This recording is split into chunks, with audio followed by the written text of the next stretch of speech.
Assalamualaikum warahmatullahi wabarakatuh. Shalom, salam sejahtera buat kita semua. Perkenalkan, nama saya Esti Nirmala dari kelas 11E. Pada kesempatan kali ini, saya akan membahas beberapa materi histologi. Baik, kita masuk pada bab 1, yaitu tentang sampel pengujian histologi. Histologi sendiri adalah cabang ilmu biologi yang mempelajari tentang struktur jaringan secara detail menggunakan mikroskop pada sediaan jaringan yang dipotong tipis. Dalam ilmu histologi, terdapat sediaan atau preparat yang dalam pembuatannya disebut mikroteknik atau histoteknik. Histoteknik adalah metode membuat sajian dari spesimen tertentu melalui suatu rangkaian proses hingga menjadi sajian histologi yang siap untuk dianalisis. Sajian histologi lebih dikenal dengan sebutan preparat histologi. Pengertian sampel pengujian histologi. Sampel pengujian histologi adalah sampel yang berasal dari jaringan tubuh yang diperoleh dengan cara biopsi atau operasi. Biopsi adalah suatu prosedur medis, dilakukan pengambilan sampel berupa jaringan dan diperiksa di bawah mikroskop. Sampel jaringan yang diambil dapat berupa dari semua jaringan tubuh ataupun sebagian, seperti kulit, lambung, ginjal, hati, paru, dan lain-lain. Pemeriksaan jaringan dari biopsi yaitu untuk mengidentifikasi sel-sel dari jaringan tersebut normal atau abnormal, dan untuk membantu mendiagnosis penyakit, terutama penyakit yang berhubungan dengan tumor. Selain itu juga dapat digunakan untuk menentukan tingkatan stadium dan jenis dari tumor tersebut, sehingga dapat membantu dalam perencanaan terapi selanjutnya. Dalam sampel pengujian histologi terdapat jenis-jenis biopsi, yaitu 1. Mengurai sel adalah menghilangkan sel-sel dari lapisan permukaan jaringan. 2. Biopsi punch adalah untuk mendiagnosa kondisi kulit dengan menggunakan alat khusus untuk membuat lubang kecil di kulit. 3. Biopsi jarum digunakan untuk mendapatkan jaringan dari organ atau dari jaringan di bawah kulit. 4. Biopsi endoskopi, yaitu pengambilan sampel jaringan menggunakan alat yang disebut endoskop. Endoskop digunakan untuk mengambil sampel jaringan sistem pencernaan. 5. Biopsi insisi dilakukan dengan membuat irisan kulit sebelum pengambilan sampel jaringan. Sayatan dilakukan melalui seluruh dermis hingga ke lemak subkutan. Biopsi insisi dapat mencakup seluruh lesi atau bagian kulit yang terkena di dalam tambah bagian kulit normal. Biopsi eksisi digunakan untuk mengambil bagian yang lebih besar dari jaringan. 7. Biopsi perioperatif.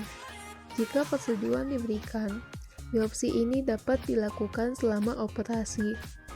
Sampel akan diuji dalam beberapa menit, sehingga ahli bedah dapat memberikan diagnosis dan kemajuan dengan pengobatan yang tepat. Dalam melakukan pengujian histologi terdapat tujuan yang biasa disebut dengan histopatologi. Histopatologi merupakan pemeriksaan standar emas, yaitu merupakan diagnosis pasti pada penyakit yang diderita oleh seorang pasien, terutama penyakit yang disebabkan oleh adanya inflamasi atau peradangan dan pertumbuhan jaringan yang abnormal di dalam tubuh yang disebut dengan tumor. Kita masuk pada bab 2, yaitu sampel yang representatif. Pengertian sampel yang representatif sendiri adalah sampel yang karakteristiknya hampir sama dengan jaringan aslinya. Untuk mendapatkan sampel yang representatif, maka Pengolahan jaringan mulai dari pengambilan jaringan di kamar operasi sampai di laboratorium harus memadai standar yang telah ditentukan. Salah satu pemberian bahan fiksasi yang tidak sesuai standar akan menghasilkan hasil yang tidak representatif. Dalam sampel yang representatif terdapat tujuan, yaitu agar hasil dari pemeriksaan jaringan di laboratorium sesuai dengan penyakit yang diderita. Data yang lengkap, pengolahan jaringan yang baik akan sangat membantu menegakkan diagnosis oleh laboratorium histopatologi. Informasi yang kurang, sediaan yang tidak adekuat, pengolahan jaringan yang tidak baik akan memberikan hasil yang kurang sempurna dari histopatologi. Persiapan memilih sampel. Untuk persiapan memilih sampel, yang harus diperhatikan adalah 1. Formulir permintaan pemeriksa histopatologi berisi identitas penderita, yaitu nama, jenis kelamin, umur, alamat, serta nama dokter atau rumah sakit pengirim. 2. Lokasi dan cara pengambilan jaringan, misalnya biopsi atau operasi, kerokan dan insisi. Oleh karena jika salah mencatat dan tertukar dengan jaringan yang lain, akan membuat hasil pemeriksaan salah interpretasi. 3.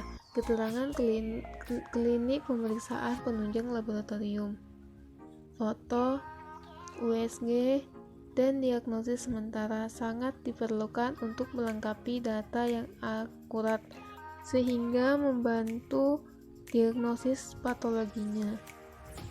Ada beberapa contoh pengolahan sampel, yaitu 1. Bahan operasi dari usus. Sebaiknya kotorannya dicuci dahulu dan ikatannya dibuka. Begitupun jaringannya banyak mengandung darah karena akan menghalangi bahan fiksasi ke dalam jaringan, sehingga jaringan akan cepat lisis. 2.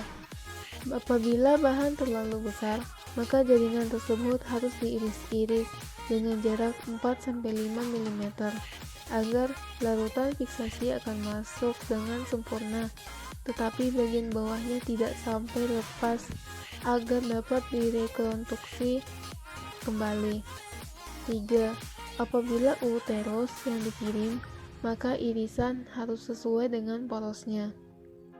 4. Apabila yang dikirim berupa kista, misalnya dari tiroid atau testis, dapat dikeluarkan dahulu isinya dan dicatat dari cairan yang dibuang mengenai warna, banyaknya, dan konsistensinya. 5. Jaringan yang banyak dan besar, sebaiknya bagian bawahnya diganjal dengan kain kasa supaya jaringan tidak melekat dengan dasar botol sehingga fiksasi tidak dapat masuk ke dalam jaringan. Namun, apabila tidak mungkin dikirim, maka dapat dilakukan beberapa pemotongan sampel. Yang keenam, setelah bahan operasi dimasukkan ke dalam botol, sebaiknya tutupnya dilap atau ditutup dengan plester supaya bahan fiksasi tidak tumpah di jalan. Berikan label yang berisi identitas pasien dan nama bahan yang dikirim agar tidak tertukar dengan bahan lain. Bab 3. Proses fiksasi. Pengertian fiksasi.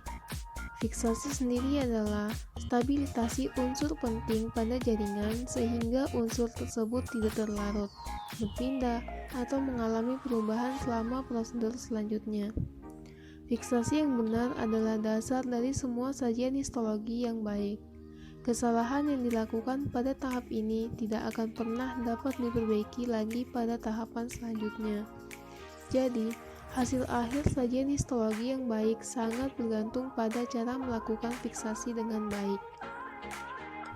Ada 4 tujuan dalam melakukan proses fiksasi, di antaranya 1. Mengawetkan jaringan, yang bertujuan untuk mempertahankan susunan jaringan agar mendekati kondisi jaringan sewaktu hidup. 2. Mengeraskan jaringan, bertujuan untuk mengeraskan jaringan, terutama jaringan lunak, sehingga memudahkan dalam pembuatan irisan yang sangat tipis. 3. menghambat proses pembusukan dan autolisis. Fiksasi akan menghambat terjadinya pembusukan yang disebabkan oleh kuman-kuman pembusuk yang berasal dari luar tubuh. Waktu pembusukan untuk setiap jaringan atau organ berbeda-beda, tergantung kepada konsistensi dan kandungan unsur-unsur penyusun jaringan tersebut. 4. Pemadatan koloid. Fiksasi akan mengubah konsistensi sel yang setengah cair atau sol menjadi lebih padat atau gel. Jenis-jenis larutan fiksasi. Ada 5 kelompok utama bahan pengawet yang dikelompokkan menurut mekanisme kerja, yaitu aldehida. Contoh bahan pengawet kelompok aldehida diantaranya formaldehida atau formalin dan glutaraldehida. Jaringan terawetkan oleh cross linkage yang terbentuk pada protein. Formaldehida cocok untuk teknik imuperoksidase. Formalin menyusupi jaringan dengan baik, tetapi relatif lambat. Kedua, merkuri. Belum diketahui bagaimana merkuri dapat mengawetkan jaringan. Pengawet ini memiliki kemampuan rendah dalam hal penetrasi dan menyebabkan beberapa jaringan mengeras, tetapi bekerja cepat dan memberikan rincian nukleus yang sangat bagus. 3. Alkohol, termasuk metanol dan etanol, adalah denaturan protein dan tidak secara rutin digunakan untuk pengawetan jaringan karena terlalu rapuh dan keras. 4. Oksidisin agen, terdiri atas pengawet pemenghangat atau kalium pemenghanat, dikromat atau kalium dikromat, dan osmium tetrasida. 5. Pikrat, terdiri dari pengawet dengan asam pikrat yang terkenal adalah larutan bowin. Mekanisme aksinya belum diketahui. Ada berbagai macam larutan pengawet, yaitu 1. Larutan formalin, merupakan cairan fiksasi yang paling umum digunakan. Larutan formalin yang digunakan adalah formalin 10%. 2. Larutan Muller. 3. Larutan bowin. 4. Larutan Zenker-formol atau cairan Henle. 5. Larutan etil alkohol. 6. Larutan asam asetat alkohol formalin. 7. Larutan Heidenhain-Susa. Ke-8. Larutan Carnoy. Bab 4. Dehidrasi. Pengertian. Dehidrasi adalah proses pengeluaran air dari jaringan agar jaringan tersebut dapat diisi oleh parafin sehingga dapat diiris tipis. Tujuan dehidrasi yaitu agar seluruh ruang-ruang antar sel dalam jaringan dapat diisi dengan molekul parafin. Dehidrasi menggunakan alkohol bertingkat dari persentase rendah ke persentase tinggi. Hal ini dilakukan untuk menjaga agar tidak terjadi perubahan tiba-tiba pada sel dan jaringan.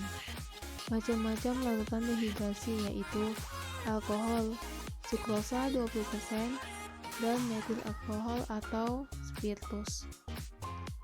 Dan bab 5 yaitu proses clearing. Pengertian clearing.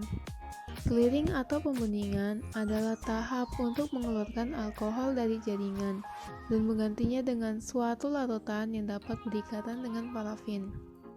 Tujuan clearing adalah agar jaringan dapat dimasukkan ke dalam parafin. Hal ini disebabkan larutan clearing dan parafin bisa saling melarutkan, dan yang menandai bahwa terjadi proses clearing adalah jaringan tampak bening. Proses mengeluarkan alkohol dari jaringan ini sangat krusial, karena jika di dalam jaringan masih tertinggal sedikit alkohol. Macam-macam larutan clearing. 1. Chloroform. 2. Bezenda dan Silena. 3. Cedarwood oil. 4. Benzil benzoat. Dan yang terakhir yaitu metil benzoat. Sekian penjelasan dari saya. Terima kasih.